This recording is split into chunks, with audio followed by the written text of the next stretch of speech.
先生，你邊度鄉下㗎？我混血兒嚟㗎，邊度啊溝邊度先？香港同昂宿星咯。你有冇諗過，有一日你將自己嘅口水寄出去做基因測試嘅時候，本來只係想知道自己嘅祖先係嚟自邊一度，有幾多亞洲血統，有幾多歐洲血統，或者會唔會突然揾到一個失散多年嘅有錢親戚？但係如果喺資料庫入面有人真正想揾嘅，唔係你嘅祖先嚟自邊個國家，而係你身上面有冇一段基因根本唔屬於正常人類呢？嗱，最近呢一宗極度離奇嘅爆料突然間就流出，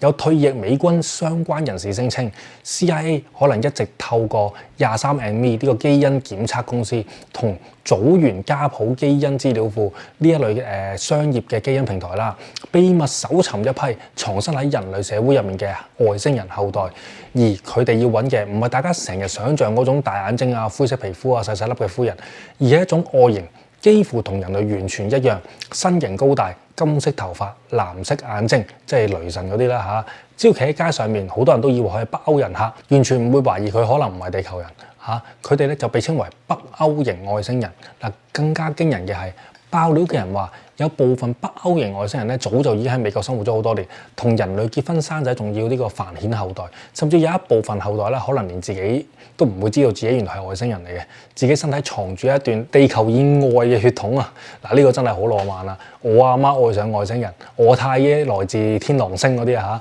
嚇！嗱，而今條片講嘅咧就係一宗未經官方證實，但係越挖就越古怪，越諗就越心寒嘅外星爆料。嗱，CIA 咧係咪真係利用人類基因庫去揾我哋之中嘅外星混血後代呢？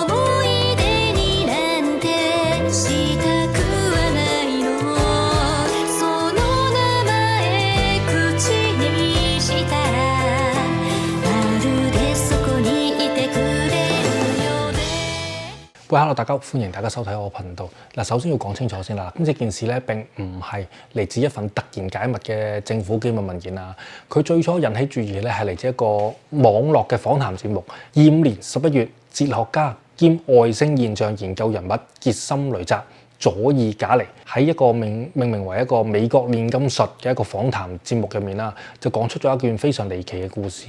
佢話咧自己曾經同一位叫做林恩布坎南嘅人傾過偈。佢話呢位布坎南咧唔係普通外星人愛好者，佢被介紹為退役美軍人物，亦曾經同美國冷戰時期一個極神秘嘅研究領域有關，就係所謂嘅遙視。所謂遙視簡單講就係研究一個人可唔可以唔靠眼睛、唔靠現場資料，只憑意志或者特殊感知，知道遠方某個地方發生緊乜嘅事。例如隔住幾千里，咁你一個軍事基地入面有啲咩啊？又或者完全唔知道目標喺邊度都好，都可以嘗試描述一個被隱藏嘅地點啊！嗱，聽落去就好似超能力電影。而最古怪嘅地方係美國政府過去確實曾經研究過呢一類嘅能力，甚至希望將佢發展成呢個情報工具。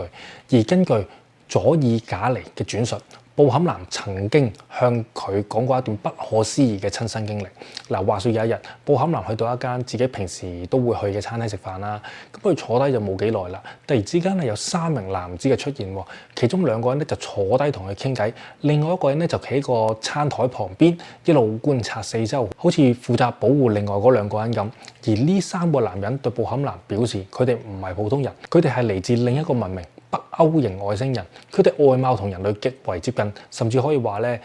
只要唔主動講出嘅身份，根本就冇人知道佢係外星人一樣。但係佢哋唔係嚟侵略地球嘅，亦唔係嚟控制世界嘅。照故事所講，佢哋反而係一班逃亡者啊！根據爆料者入面嘅講法啦，呢班北歐型外星人咧原本係嚟自一個非常壓迫、非常極權嘅外星社會。佢哋之中咧有一部分人咧唔願意再受到原本嘅制度控制，於是咧就透過一種好似地下逃亡網絡嘅方式離開咗自己原本嘅世界，呢度去地球避難啦。而佢哋選擇落嘅地方咧，據講就係美國科羅拉多州洛基山脈嗱附近呢一帶嘅細小嘅城鎮啦嚇。嗱，你試諗下，一個身形高大、金髮藍眼皮膚好白嘅人啦嚇，住喺美國山區小鎮入面，你會唔會覺得好奇怪啊？唔會噶嘛，但係你可能只會覺得，佢祖先係咪挪威人啊、瑞典人啊，或者屋企有啲北歐血統咁樣嘅啫嘛。你根本唔會行埋去問佢，喂，唔好意思啊，你係咪另外一個星球偷渡過嚟啊？唔會噶嘛。而爆料最震撼嘅地方係呢班北歐型外星人並唔係淨係偷偷地住喺地球，佢哋咧係據稱啦已經同人類建立咗家庭、結婚、生仔、繁衍下一代。換句話講啦，佢哋嘅仔女啦、孫仔女，甚至乎下幾代啦，可能已經完全融入咗人類社會。佢哋可能咧返普通學校啦，做普通嘅工作，交普通嘅朋友，同普通人拍拖、結婚、生仔咁樣，甚至咧連佢哋自己啊都未必知道，原來我個祖父祖母啊口所講我哋家族嚟自北歐咁啲，全部都係假嘅，佢哋唔會知道個真相噶嘛。但係可能有一日，一個後生仔純粹貪得意，寄咗一支口水去做基因測試，本來咧就係想知道自己究竟有幾多成分係嚟自北歐咁樣啦，點知佢提交出嚟嘅唔係一份普通嘅基因樣本，而係一條足以影響將佢成個家族暴露出嚟嘅線索。因為咧根據爆料咧 ，CIA 咧真正想揾嘅可能就係呢一批已經混入人類社會嘅外星後裔。嗱，喺度咧借少少時間同我 WhatsApp 群嘅朋友講下先，大家唔使研究外星人生唔生到仔啦，因為呢單嘢話俾你知咧，佢哋可能一早已經生咗，仲唔知生咗幾多代添。好啦，入翻正題先。嗱，照呢個佐治解嚟講轉述啦，布坎南嘅講法，嗰3名北歐型外星人之所以揾到阿布坎南咧，唔係為咗公開自己嘅存在，而亦都唔係話想喺電視機面前宣佈喂，我係外星人啊，唔係咁嘅。佢哋真正擔心嘅係自己留喺地球嘅下一代，可能已經俾某一個情報系統鎖定咗。故事入面咧被點名嘅人物就係前美國中央情報局科學分析人物克里斯托弗基德格林。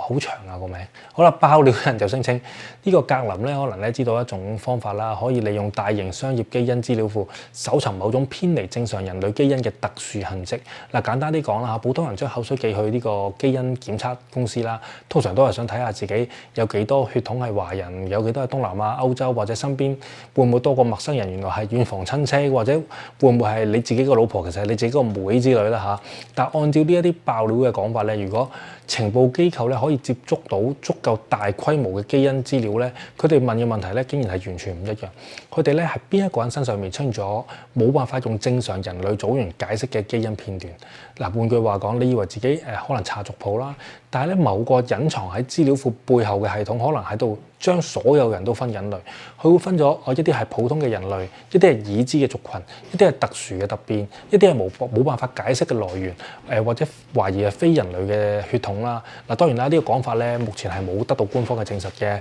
但係最吸引人嘅地方就係佢同外星人嘅故事拉到去同一個每一個人都會有關係嘅位置。嗱，以前外星人咧淨係喺天上面嗰粒光點嘅啫嘛，或者一啲模糊嘅影片裡面見到嘅黑影。但係今次個故事就講啦，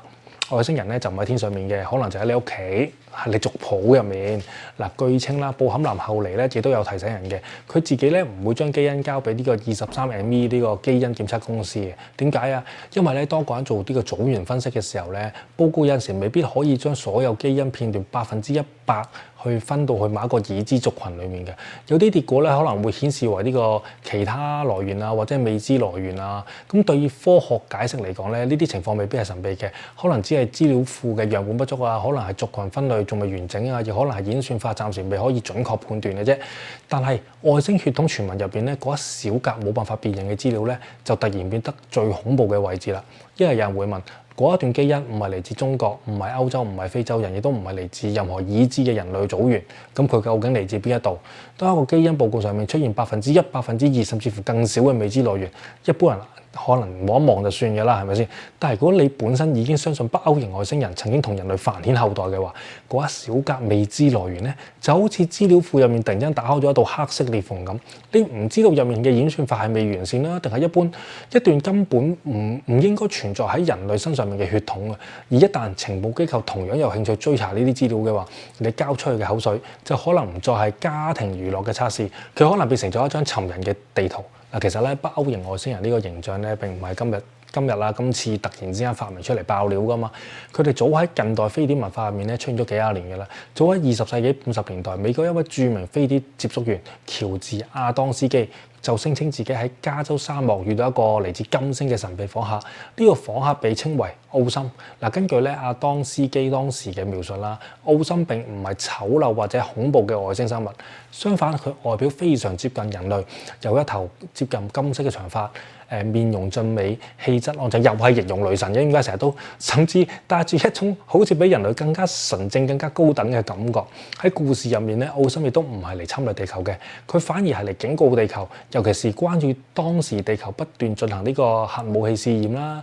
擔心人類最終會因為自己嘅科技將自己同呢個星球推向毀滅啦。嗱，由嗰個時期開始，一種同灰人完全唔同嘅外星人形象就逐漸形成。嗱，灰人通常會俾人聯想起綁架、實驗啊、恐懼或者失去記憶噶嘛，但係北歐型外星人咧就完全相反，佢哋通常咧被描述為高大啊、靚仔啊、智慧啊同埋和平啊嘛，甚至對人類帶嚟一啲某一種指導或者拯救嘅意味啦。所以咧北歐型外星人由一開始就唔係科幻生物嚟噶嘛，佢哋更似係嗰啲現代版嘅天使。以前咧人類見到天上面落嚟，話又靚仔又神聖又帶住信息警告人類唔好墮落嘅存在，可能咧你會叫佢做神使啊、天人啊、神仙或者天使噶嘛。嗱，去到現代啦，人類相信科技、相信宇宙、相信星際文明，同一種想像就可能重新被包裝成嚟自高度文明嘅外星訪客。所以咧，今次爆料最古怪嘅地方係咩咧？係北歐型外星人嘅身份再一次被寫過。以前咧，佢哋喺天空落嚟嘅救世者，今次佢哋變成由自己文明逃走，匿入去人類社會文明嘅難民啊！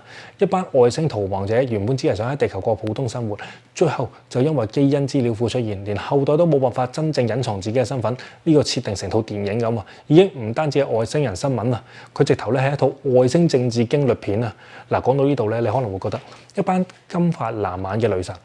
神外星人走咗去餐廳揾一個退役嘅軍人，再話自己嘅後代喺度俾CIA 利用基因去追蹤自己啦。嗱，呢個故事未必係太戲劇化嘅，但係點解佢仍然會咁多人覺得半信半疑呢？原因係咧呢一宗爆料背後咧有一段真實存在過，本身已經夠離奇嘅政府歷史。就係美國曾經進行過星門計劃。喺冷戰年代，美國同蘇聯咧唔單止鬥軍備、鬥太空、鬥核武，當時咧亦都有人相信蘇聯咧可能正喺度研究超感知能力、心靈能力，甚至試圖將人類意識用於情報工作。嗱，美國擔心自己落後啦，於是就投入資源去研究呢個遙視。嗱，研究人員咧會要求參與者喺完全睇唔到目標嘅情況下，嘗試描述遠方嘅一啲地方啊、物件啊，甚至係某一個軍事設施啊。嗱，今日聽落好似大型通靈實驗啦，但係當年美國情報體系咧，的確曾經認真處理過呢個方向嘅。後嚟官方就評估認為，遙視未必提供穩定可靠或者足以指導情報嘅行動成果，即係話政府曾經研究過，但係唔代表真係證明咗人類可以靠意識去偷窺阿婆沖涼，唔可以嘅。但係對於咧飛碟文化同外星故事嚟講咧，最重要嘅往往唔係計劃最後成功定失敗，最重要嘅係政府真係曾經願意研究一啲普通人聽落去極唔尋常嘅事件。而林恩布坎南正正就係因為被放入咗去呢條歷史背景之中。當一個咧同遙視計劃扯上關係嘅退役軍人，再被轉述自己曾經接觸過北歐型外星人，甚至話 CIA 正透過基因資料去尋找外星後代，嗱，整個傳聞就變成好似好真咁啦。嗱，如果政府以前真係研究過遙視，如果政府亦長期關注不明飛行現象，如果基因科技今日真係可以追蹤到一個人嘅血統同埋親屬，咁搜尋外星混血後代呢件事，真係唔係冇可能嘅喎，其實可能嘅喎，我覺得。今次爆料入邊另一個令人哋特別留意嘅人物就係呢個格林。嗱，根據傳聞，佢可能咧知道點樣喺大型基因資料庫入面啊，搜尋屬於北歐型外星人後代特殊嘅基因標記。嗱，當然啦，到目前為止冇公開證明過啲呢件事係真定係假啦，係咪先？但係問題係佢個名本身咧，的確同一啲非常唔尋常嘅研究題目係重疊過嘅。一份由基特格林輯寫嘅研究文件，曾經討論人類接近某一啲來源不明嘅先進航空系統之後，身體可能會出現啲咩傷害啊？例如皮膚灼傷啊、神經系統反應啊、電磁能量影響啊、感官異常啊，甚至其他難以解釋嘅身體症狀啦。成個研究咧方向咧係好有電影咁嘅。假如有人接近一件不明飛行物體之後受傷，科學家可唔可以由佢受傷嘅身體裡面反過嚟推測呢件物體使用緊嘅係乜嘢能量、乜嘢推進技術，甚至係乜嘢種類嘅先進系統？嗱，呢份研究咧文件本身咧唔代表佢曾經搜尋過外星基因啦，但係當一個曾經研究過不明航空系統對人體影響嘅人物啦，突然之間又爆出另外一種被指可能參與外星血統基因追蹤，觀眾就梗係會覺得點解每次講到人體身體同未知存在之間嘅接觸，總係會見到呢個名嘅？佢究竟係一個特殊課題嘅科學人物啦，定係佢長期就企喺呢個未知現象門口咧？定係普通人根本就冇可能見過呢個人嘅資料咧？呢個答案咧其實係冇答案嘅。如果咧你以為故事去到呢度咧就已經夠瘋狂，其實係仲未完嘅，因為喺25年一位叫做馬克斯米亞基舍夫倫佩爾嘅研究者公開咗一份叫做《人類身上存在外星基因操控痕跡的初步證據》嘅研究文件啦。佢聲稱咧自己分析咗1000人基因組嘅計劃，咁入面有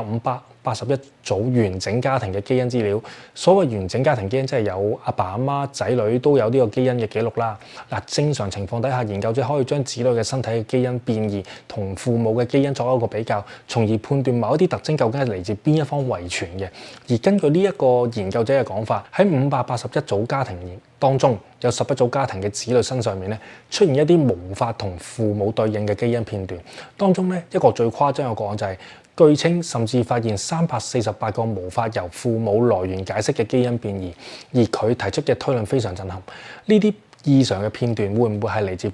唔係普通嘅突變，而係某種嚟自非人類智慧基因改造嘅痕跡，甚至會唔會人類社會入面早已有一部分人身上面藏住外星文明曾經介入過嘅證據？呢一份文件咧，目前咧並唔代表主流科學界已經接受呢個理論啦，亦都唔等於外星基因已經被正式接受啦。但係咧最令人哋不寒而栗嘅係咩咧？佢同今次 CIA 搜尋外星混血後代嘅爆料，竟然可以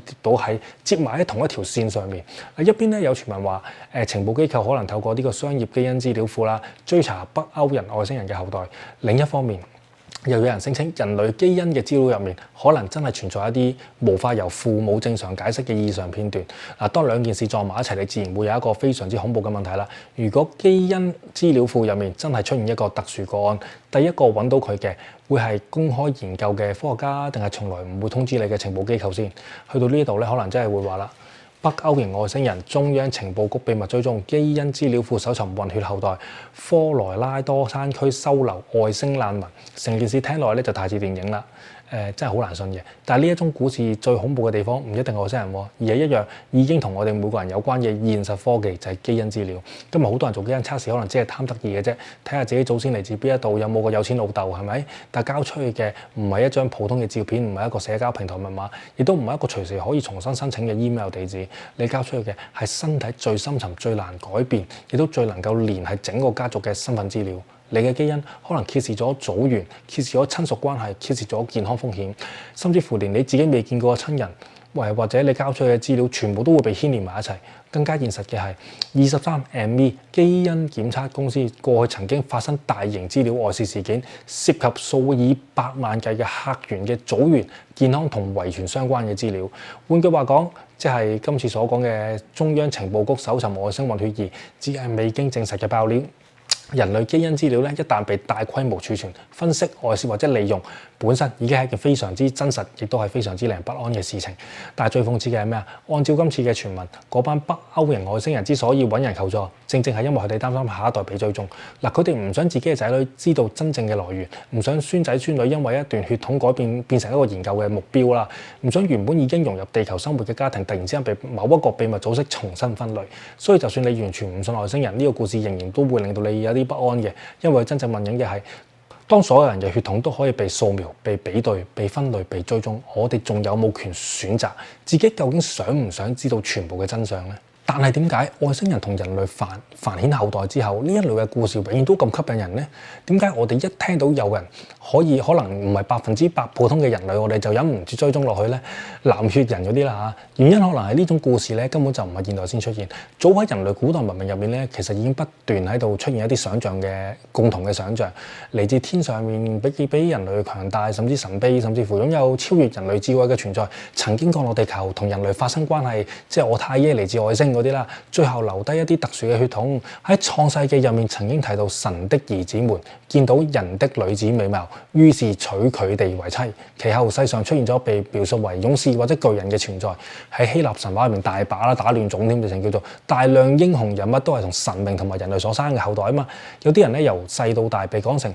與眾不同，因為佢哋身上面流住嘅完全唔係普通人嘅血。至於東方文化入面，亦都長期存在神異嘅出世、感天而生、仙凡結合、天人後代呢一類傳說啦。古代人會講某個家族有神嘅血統，今日外星文化就會講某啲人可能有外星基因。以前人類揾特殊血統靠神話、族譜、夢兆或者預言，今日我哋揾特殊血統靠電腦、基因資料庫、組員分析同演算法。你會發現科技咧其實係冇殺死神話嘅，科技咧只係幫神話加咗一件白色嘅實驗袍啫。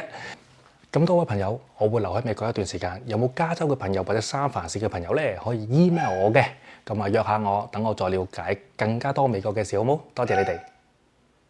頻道嘅觀眾朋友，小弟誠意邀請散落世界各地嘅你，如果你中意玄學或者法科，或者對各種靈異故事特別有興趣嘅話，我都好歡迎你哋加入我嘅 WhatsApp 群組，一齊分享自己嘅親身經歷同埋感受，亦都可以俾我啦收集更加多靈異或者神棍嘅故事，等我可以分享上 YouTube 俾唔同嘅朋友知道啦。咁我哋個連結咧就已經喺影片簡介嗰度啦，等緊你哋啊！